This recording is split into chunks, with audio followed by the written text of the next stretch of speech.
तो किसान भाइयों, आप मेरे हाथ में देख सकते हैं ये है एप्पल बेर।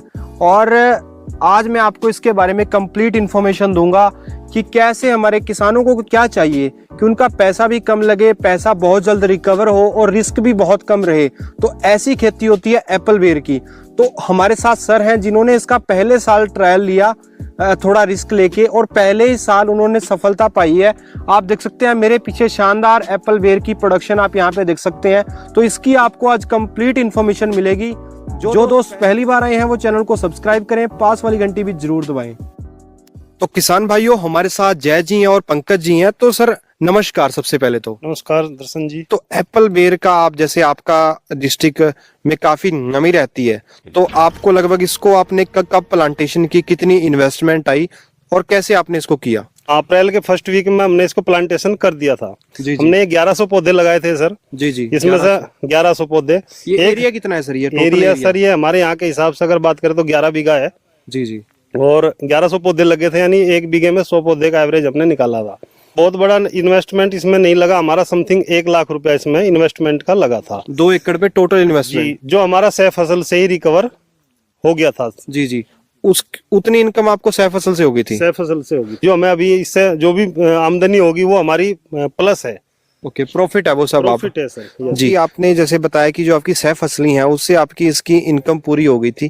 तो आपको क्या लगता है कि अगले साल आपको या इस साल आपको टोटल कितना प्रोडक्शन मिल जाएगा और अगले साल कितना प्रोडक्शन मिल जाएगा? तो कितनी की इनकम होने की उम्मीद है आपको? सर इस साल की अगर बात करें, हम एवरेज अगर निकालते हैं पौधे के हिसाब से जी, और हमारा इस साल जो पौधा है जी, वो समथिंग 200 रुपए 250 रुपए पर पौधा हमारा निकाल पाएगा। जी जी, क्योंकि उसकी प्रोडक्शन ही 10 kg के आसपास पर प्लांट आ रही है। जी जी। लेकिन अगर हम अगले साल की बात करें तो 100 kg प्लस पर प्लांट जाएगा, ये श्योरिटी है सर।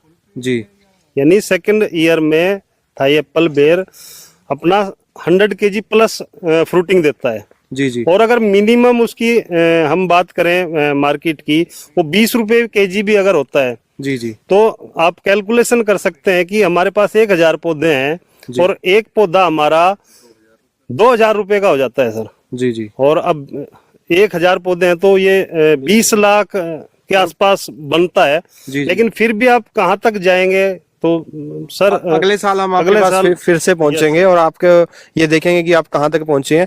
लेकिन मुझे किसान भाइयों इसमें सबसे अच्छी चीज ये लगी है कि इनकी जो लागत थी वो पहले ही निकल चुकी है। हमारे किसानों के मन में ये होता है कि मैं पैसे आज 1 लाख रुपए लगाऊंगा, वो पता नहीं कब पूरे होंगे, कैसे नहीं होंगे। क्योंकि किसान को आजकल चिंता इस चीज की नहीं है कि वो कितना पैसा कमा लेगा।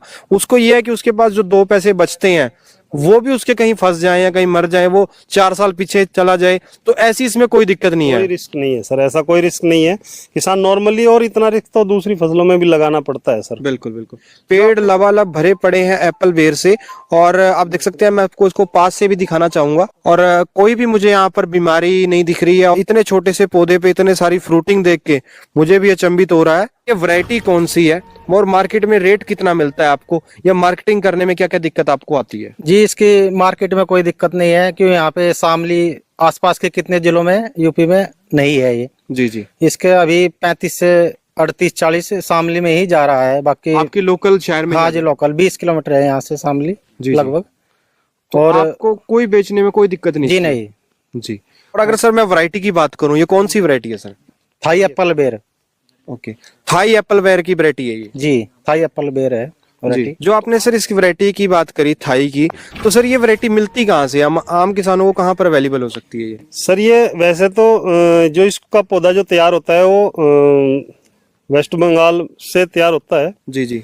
और हमारे जो नर्सरी है सहारनपुर में, जिसके साथ हम लोग मिलकर ये काम कर रहे हैं पौधों का, वहीं पे हम लोग अवेलेबल करा देते हैं। और जहाँ भी इंडिया में जिसको भी जरूरत हो वो यहाँ से पौधे पहुंच जाते हैं, उसको कोई प्रॉब्लम नहीं है। पौधे की कोई प्रॉब्लम नहीं है सर। तो सर मैं जानना चाहूंगा इसकी लाइफ कितनी है इस पौधे की? पौधे की लाइफ की अगर बात करें सर, आप इसको 2 साल 10 साल 15 साल आप चला सकते हैं, कोई दिक्कत नहीं है, यानी जब मर्जी तक इसकी फ्रूटिंग ले सकते हैं सर। ओके। तो सर आपको कोई समस्या आई हो इसका, इस चीज को करते हुए, तो आप वो बता सकते हैं? समस्या की अगर बात करें सर, हम लोग नए थे, हमें कोई मतलब गाइडलाइन तो नहीं थी। और ना ही हमने कभी किसी को करते हुए देखा था।